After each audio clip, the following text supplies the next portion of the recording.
I will be providing a lot of the technical assistance during the modules.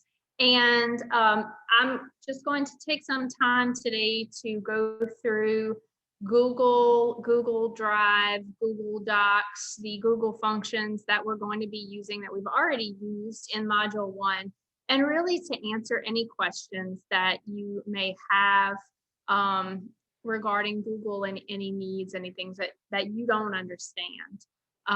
And so I guess I just want to start by asking how comfortable do each of you feel currently using Google as we've been using it in Module 1? Right. Oh, sorry, we've got a couple of more coming in. Should have held off just a minute.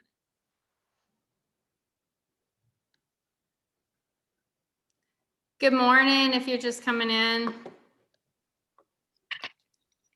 Good morning.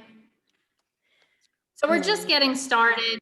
And just to reiterate, this is just going to be a brief overview of Google and the ways that we are using it in SELA.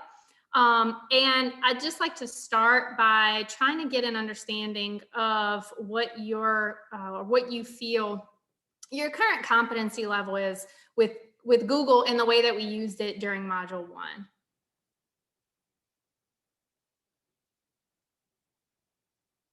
So have you used it before? Are you using it in your schools as a learning management system of sorts? Melanie, no, you're muted. Okay. So. No. All right. So y'all have not. What when you were virtual, what platform were you using, or are you?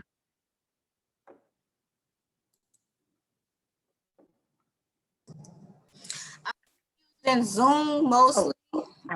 We're doing a little bit more with Google, but because I'm not really actively teaching, I'm not really, I might post stuff, but I'm not doing as much as we were doing during the training.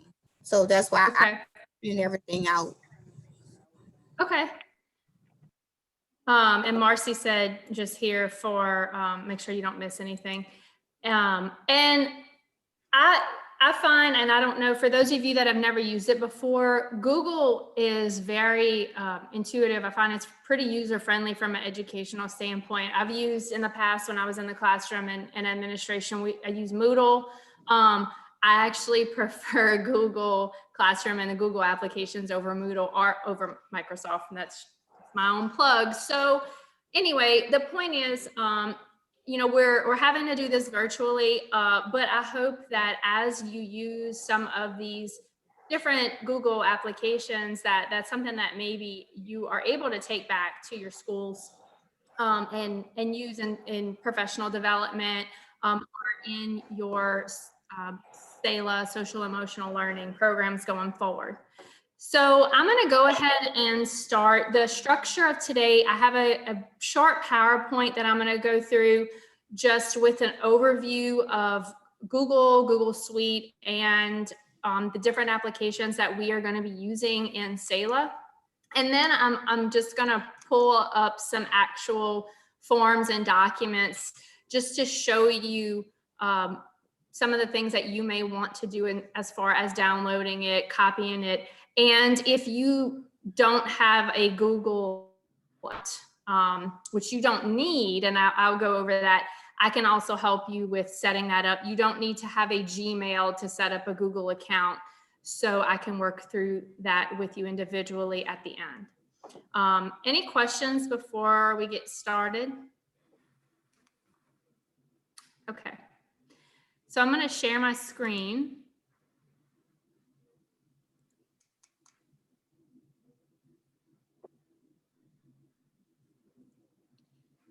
And Lynn, I'm going to go ahead and make you a co-host so that you can let people in. Sure.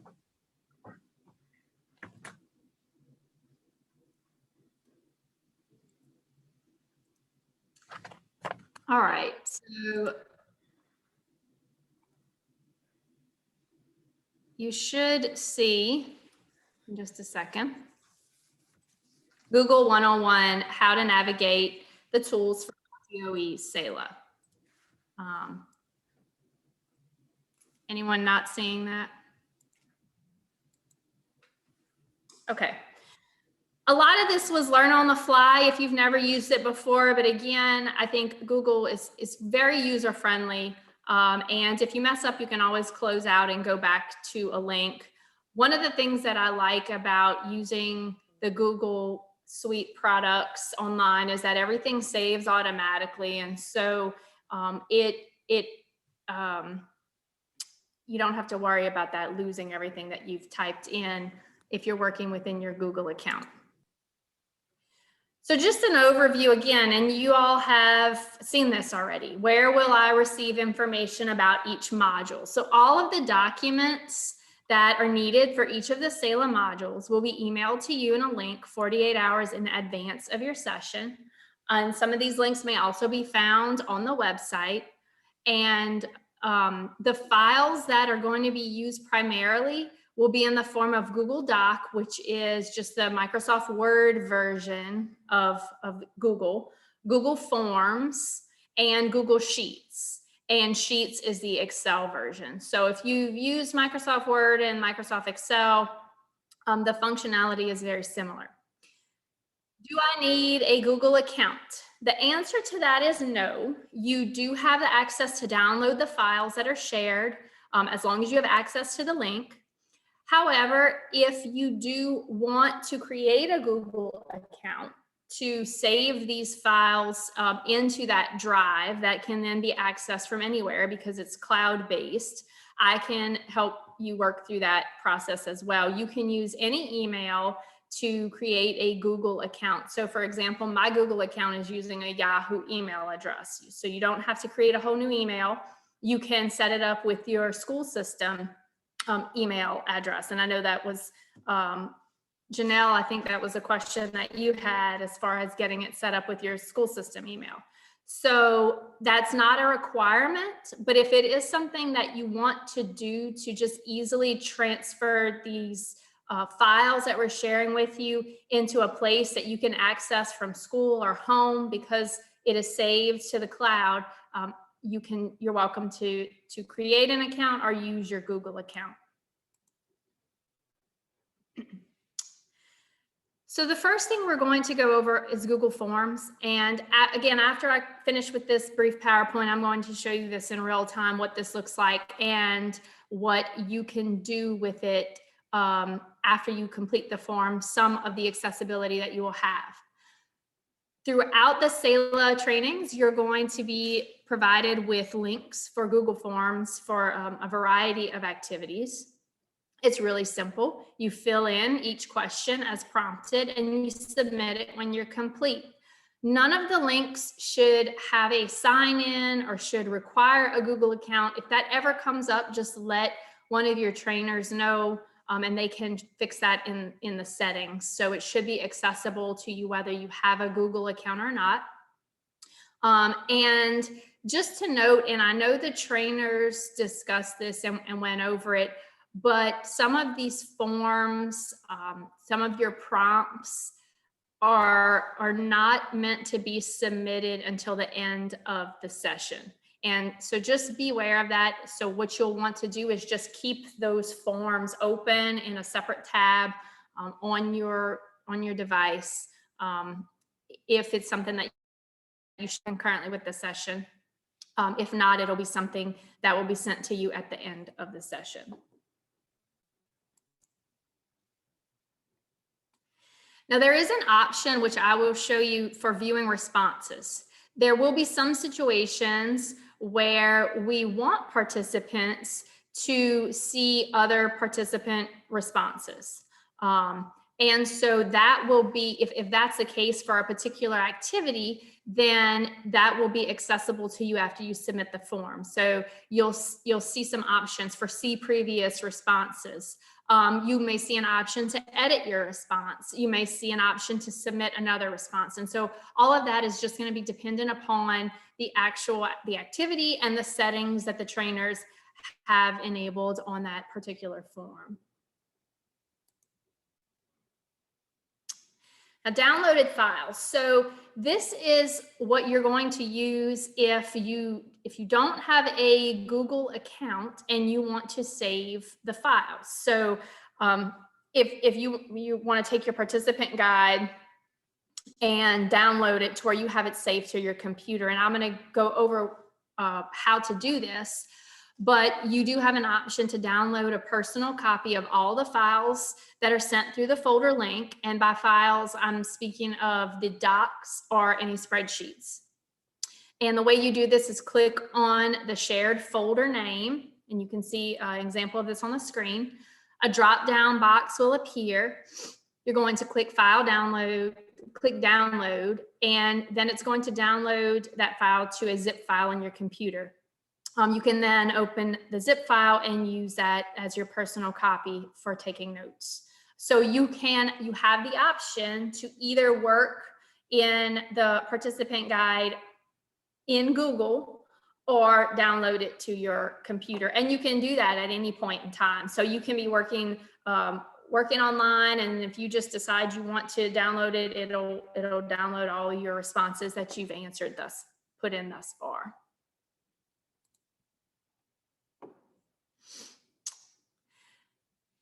So once you receive the link for your items, for your files, for a particular module, you can either download or you can create a copy of it. I'll show you how to create the copy. That would be something if you do have a Google account. If you want to copy it to your own Google account, that's the way, this is the way that you would do that. To download a file shared with you through Google Docs or Sheets, click File in the upper left corner, click Download, and choose your desired format, whether that would be Microsoft Word, Excel, or PDF. So if you've not used Google before or not really familiar with it, it transfers fairly seamlessly, not always in terms of formatting, but to the Microsoft applications in terms of Word, Excel, or PDF.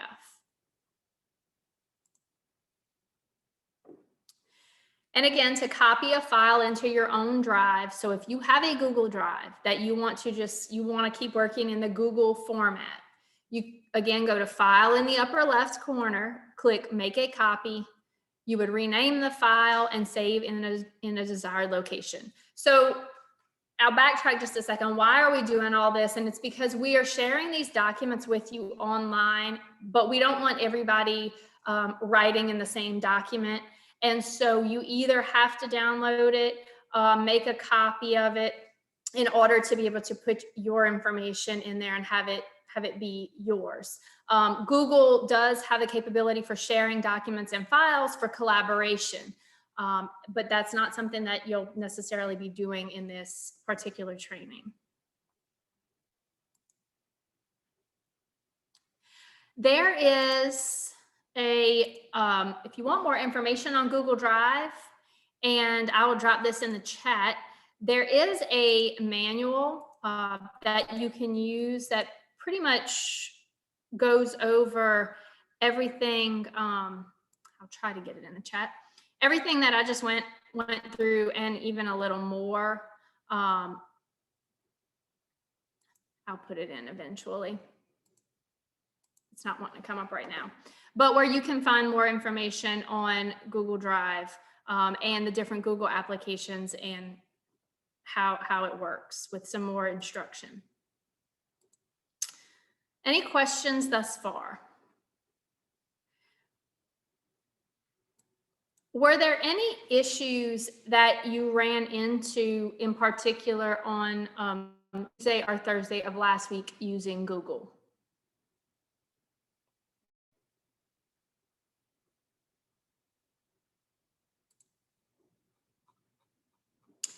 All right, so what I'm going to go through now is just each of the different applications that we just went over. I'll start with Google Forms. And then I'll pull up a sample Google Doc and a Google Sheet and just show you what this looks like in terms of you've already experienced some of this last week, but just gaining a little more familiarity with these applications. So when you receive a link, let me just make sure, can y'all see the Google form sample on your screen? Okay. When you receive a link for a Google form, and this is just the sample, it's going to look something like this. So, you know, you would enter in, there's a variety of different question types. It could be short answer, it could be multiple choice, and then you submit. Once you submit, depending on, again, once the settings that the trainers have initiated for that particular form, you may see some different options. You might not see any of these options, but you do have the ability to go back and edit your response. So if you submit a form too soon, it will allow you to go back and change something. If I want to change by type of school, I can do that and I can resubmit. Another option would be to submit another response, which simply pulls up another blank Google form. And then the third that you may use at some point would be to see previous responses. And what this will allow you to do is if there's a situation where we want you to look at other participant responses and discuss what these responses are. And so when you click see other responses, you'll see some samples here that I put in. You see all the names of the people who responded and the breakdown of the type of school. So this is a way that you can have participants, or if you're even thinking about using this for professional development in your schools, to submit their responses and then immediately look at the data from those responses. So this might be a way that we would use Google Forms in the upcoming modules. Now, Google Docs, again, it's just a Word document in a Google format. It's very similar applications. Occasionally, some of the formatting might not transfer over exactly as it should, but generally speaking, it's easy to convert a Google Doc to a Word doc. And so if you look on the screen, I actually just posted the instructions for downloading as a file or copying that file. So just like with a Microsoft Word document, you're going to start in File, click File in the upper left-hand corner, and click Download, and then you are presented with your options, whether you want to, most of the time it would be a Word document, but if there's ever a situation where you wanted to download a Google Doc as a PDF, you have that option as well. Now, if you have your own Google Drive again, and you want to copy the file, because right now, everything that you are given, you won't be able to share it or edit it. You'll have to download it or copy it into your drive. So you would go to File, and you would click Make a Copy. And then you will choose whatever folder that you want to put it in your Google Drive. If you create a SELA folder, if you have another type of folder, and then when you open your drive, it'll be there. For those of you that have not ever used Google Drive, I can just briefly show you what this looks like. And so similar to the little file box at the bottom of the computer, you have the option to create new folders, new files, new doc sheets, etc. You can save files into folders. There's the option to share with other individuals because this is cloud-based. So up here with the little human icon, you'll see where it says shared, and it'll give you an option to share that. So if you have team members that you're working with in your schools, you can share files that way. You don't have to have a Google account, but if this is something that you want to create, I can help you with that in just a few minutes. So the last application that you're going to use are Google Sheets, and it's similar to an Excel spreadsheet. It has a lot of the same tabs at the top. And just like the Word document, the process for downloading it or copying it is exactly the same. So you would go to File, Download, and click Microsoft Excel. If you want to make a copy in your own Google Drive, you go to File, Make a Copy. Exact same process as with the Google Doc. So again, this is really simple. If you've used Google before, this is probably nothing that you haven't seen, a very, very brief overview, but we did want to give you all the opportunity to gain some familiarity with these applications because we're going to be using them a lot. And they do provide a lot of opportunity for you to be able to share some of the information with your team members from your school and others as you go forward in developing your school's plans for incorporating SELA. So at this point, I will go ahead and open it up for anyone who has any questions.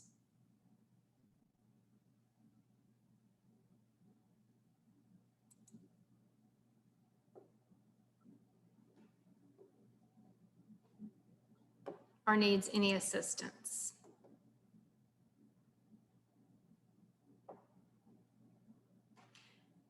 Janelle, did you want me to walk through briefly how to set up a Google account if you don't with a non-Google email, or did you? Yes, so I don't think I explained my question very good. So I have two Google accounts. So I already have that set up. But I think it might be an internal kind of firewall protection perhaps, because when I try to open a document, when I try, like, so take for example that that team vision statement link that y'all sent out. So when I'm logged into my personal Gmail account, I can open it fine. I can save it, everything. But when I'm logged into my school, stpsb.org Google account, because that's assigned from school, like that's kind of their account thing. Okay. Then I can't, which is it's not a problem, but I was just thinking that when I'm on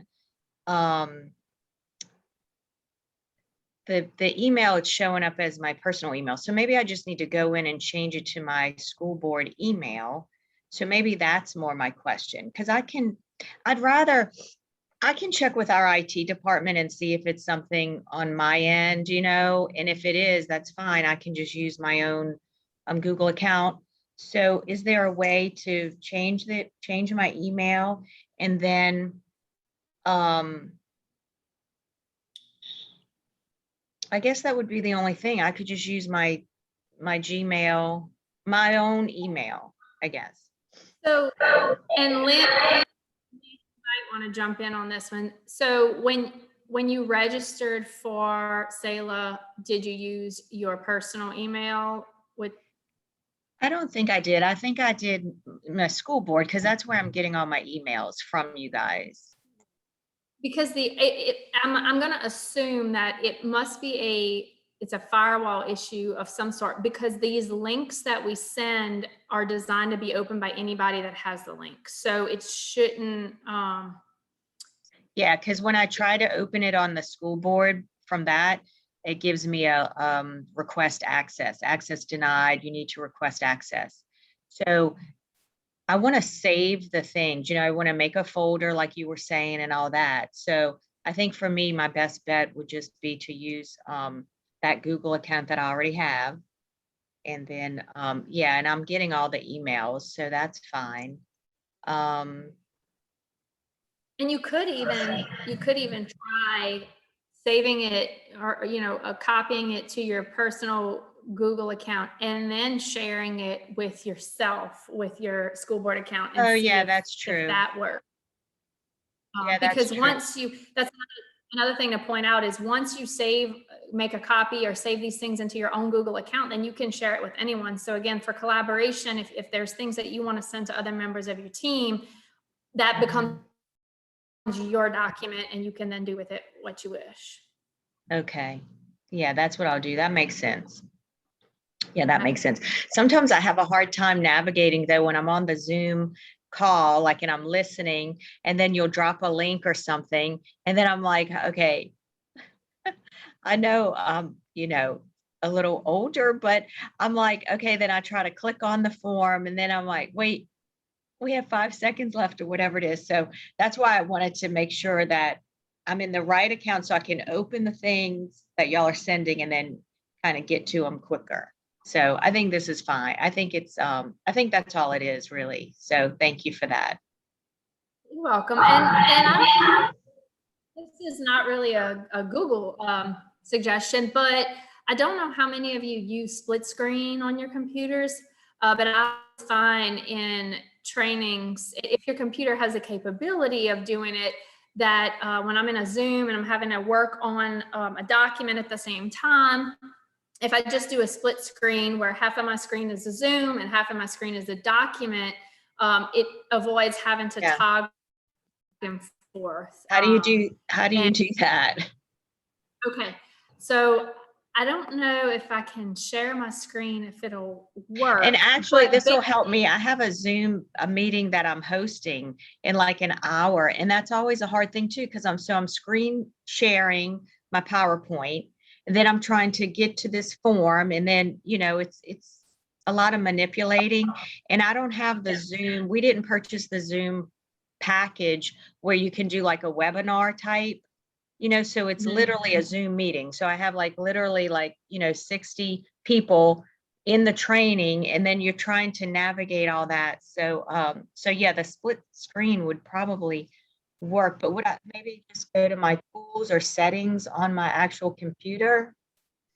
No, it's a physical. So what you do is you in the upper right hand corner, the box that makes full screen or allow the center, the little square in between the Yeah. dash and the X, scroll down. Click that. It takes the current screen. So I'm doing it with my Zoom screen now. It takes the current screen off of full screen. Mm-hmm. And so then if you go to the top, so if you're looking at your Zoom meeting screen, the top tab bar where there's nothing, the white section, if you click on it and hold it down, it allows you to move the screen around. Mm-hmm. And this depends on the age of the computer, but most of the newer ones can do this. So if you do that, you click it, you hold it down, and then you drag it all the way to the left or right, where it's basically off of the screen. It should pop up where it goes to half the screen, and it gives you any other tab you have open now. You have an option to click on it and make it a split screen.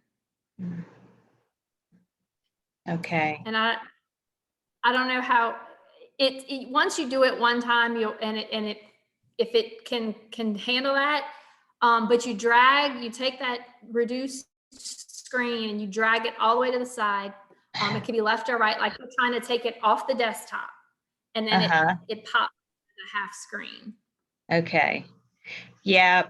They both just disappeared. I don't know where they all went, but I'll play around with that. That's a good idea though. I'm gonna play around with that, see if I can figure that out, because that would help me a lot. I mean, I got the Zoom screen small, and then I can see the rest of my desktop, but as soon as I click on my desktop, then it hogs the rest of takes over the whole thing. So if I slide this new tab that I have open to the left or to the right, it should stay there. So I'll play around with that. I don't want to take up everybody's time. Any other? Oh, it worked. It worked. Good. Yeah. That's a lifesaver. Yeah, that really is. That's perfect. I had students teach me that about 5 years ago. So it just made my life really easy. Any other questions, Google related, or even if there's a non-Google technology related question that I can help you with?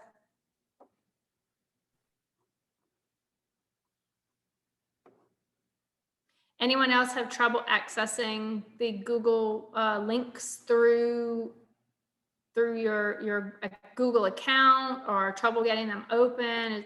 Any firewall issues?